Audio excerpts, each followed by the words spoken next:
Welcome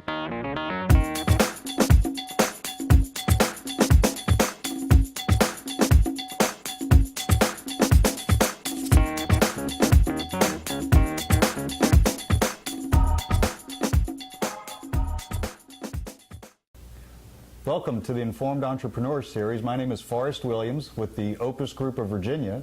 And this morning I'm proud to be here with Kevin Tucker, president of Solitude Lake Management Company.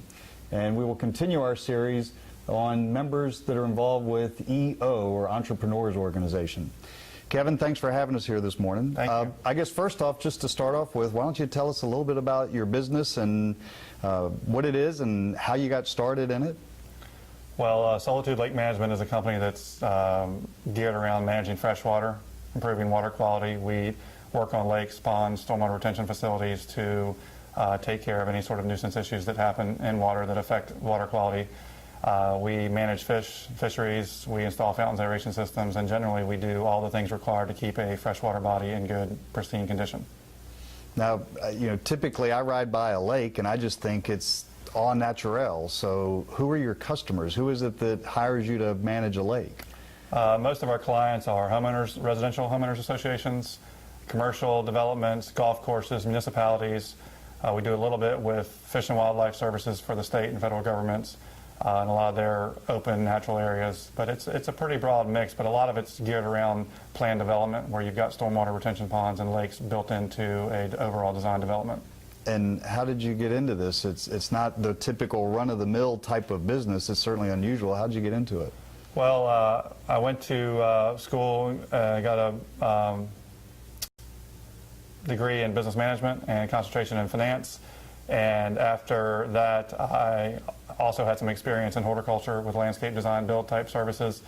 And in the process of sort of combining my thoughts about business and what I wanted to do and kind of pulling on some of the experiences I had in the horticulture side of the world, I just realized that there was a niche service that this type of work was necessary and not a lot of people were doing it. So I decided that I was going to educate myself, learn the ins and outs of the business, and take it from there.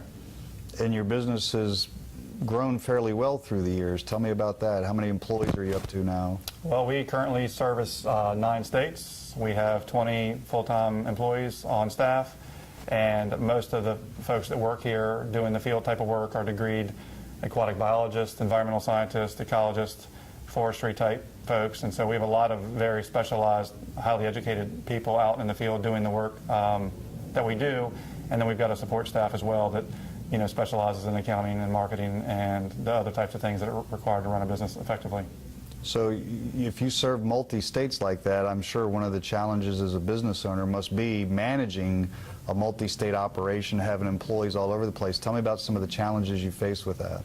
Well, we have a very mobile workforce.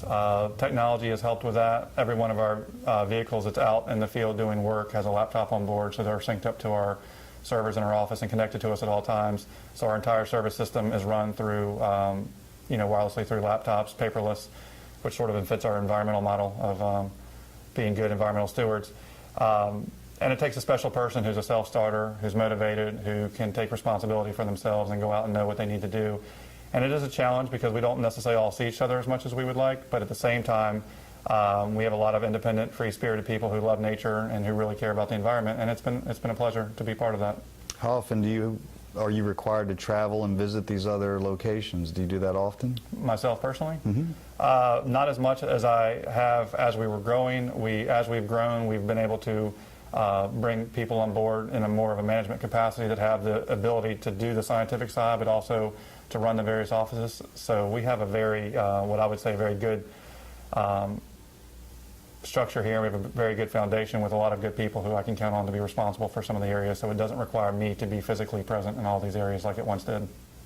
Tell me, what are some of the big challenges you do face managing 20 people, an outfit that's pretty substantial? What are the challenges that you face? I think with anything, quality is our most important component of the service we provide, and maintaining a consistent quality and a consistent service offering with a wide variety of people and personalities spread over a wide distance is probably one of the challenges, is making sure that we can somehow standardize a process to make sure we achieve quality yet we're trying to standardize something that is dynamic and that nature is not static, and the people are their own individual people. So, there can be challenges, I guess, in making sure that everything we do from a standpoint of getting the client satisfied is consistent across the board from person to person, state to state, job to job. And what's your goal for future growth? Have you got a 5-year plan mapped out? Ultimately, we would like to grow the business geographically and continue to cover a wider territory, but our more immediate goals are to infill and better saturate the existing areas that we service so that we can improve our performance and our profitability, because one of the challenges we have in managing water is a lot of jobs are not necessarily close by, and travel time and drive time can be one of the biggest challenges to being not only a high quality service but also a profitable service. So if we can become more saturated in the territories we work, then we have a better chance of success. I mean, what is your goal?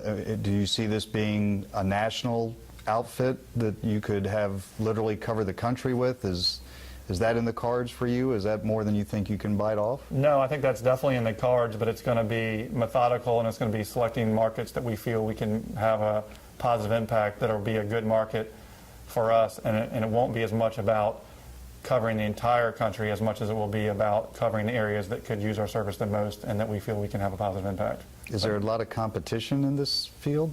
There is, relative to the amount of work there is. I mean, it's not like a lot of other contractors, plumbers, electricians, that type of thing, where there's hundreds in every market. There's only a few in our area and only a handful in the entire state, but relative to the number of potential jobs that are out there and the amount of lakes and ponds that need to be managed, it's the right amount of competition relative to how much demand there is. Do you have a problem finding qualified people to bring on board? I mean, do you have more lakes to manage than you have people to manage them, or?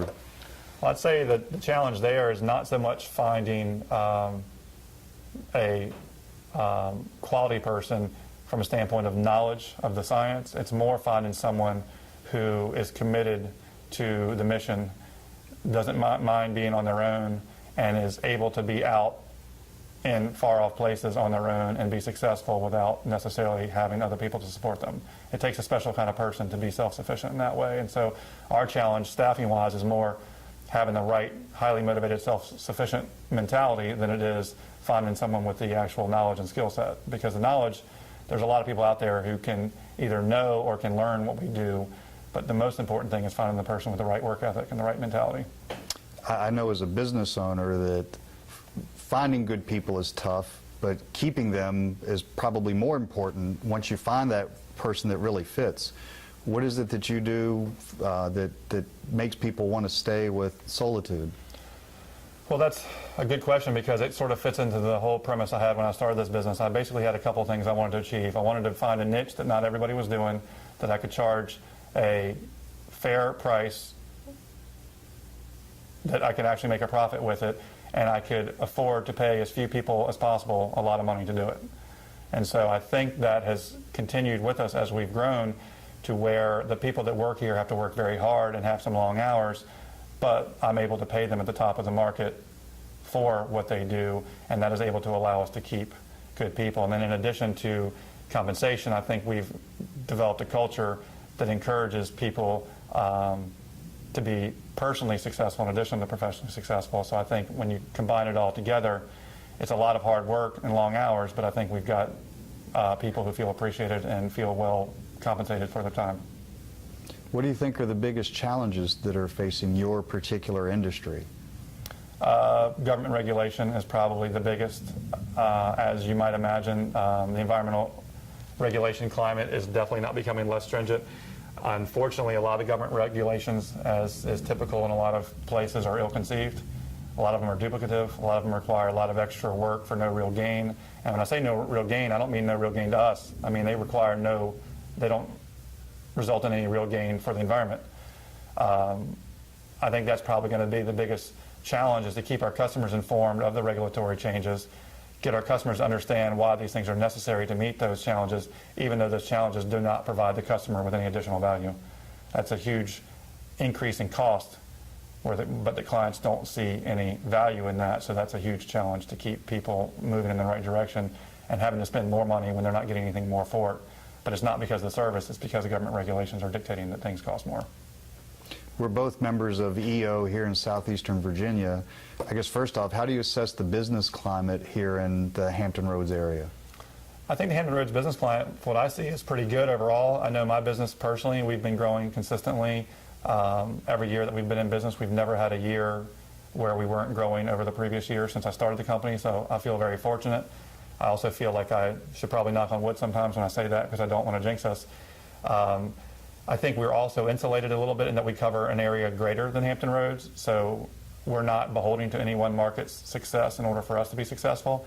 And as we grow geographically, it's easier to bring on clients that may not be so easy if we were in one market trying to grab a bigger share, although we do continue to grow our share of every market in addition to adding markets. But I would say in Hampton Roads, my experience is that business climate is good in what we do, and I feel like it's pretty good overall. And I guess I would say probably better than the country on average. But that's our perspective. Our perspective is sunshiny because things are going well for us. Good. And because we're both members of EO, why don't we talk about that for a minute? How long have you been in EO? I've been a member of EO for 6 years now. And how would you describe your experience in EO? Experience in EO has been fabulous. I would say a lot of the things that I've done in my business have been a result of some of the sort of little nuggets of wisdom that I've gained through the experience sharing that I have with other business owners through my membership in EO. I would say a lot of the things that I've done that I would consider to be revolutionary within my business have been a result of a seed that was planted through my exposure to EO. So it's been great. And for those out there that might be watching this and maybe aren't a member of EO, any little nuggets of information you'd pass on to them as a business owner, some tips on whether it be getting started or continuing, obviously, to model the success that you've had in growth, anything you'd pass on? Well, I'd say that having the ability to experience share with other business owners on a truly intimate and confidential level where you really can dig deep into each other's businesses and into each other's experiences, you gain a wealth of knowledge that you could not possibly get from just yourself and or the people around you in your business, because within your business everybody is sort of focused in one direction, and you get such a wider perspective when you're dealing with multiple business owners who have multiple different types of challenges, and you can open your eyes to things that maybe you would never even have considered had you just been focusing on your own business the whole time. Okay. Well, thanks for your time. You've heard from Kevin the advantages of being involved with EO. If you're watching this and you're not a member, we encourage you to contact the local Southeastern Virginia chapter and become involved. Thank you for your time. Thank you.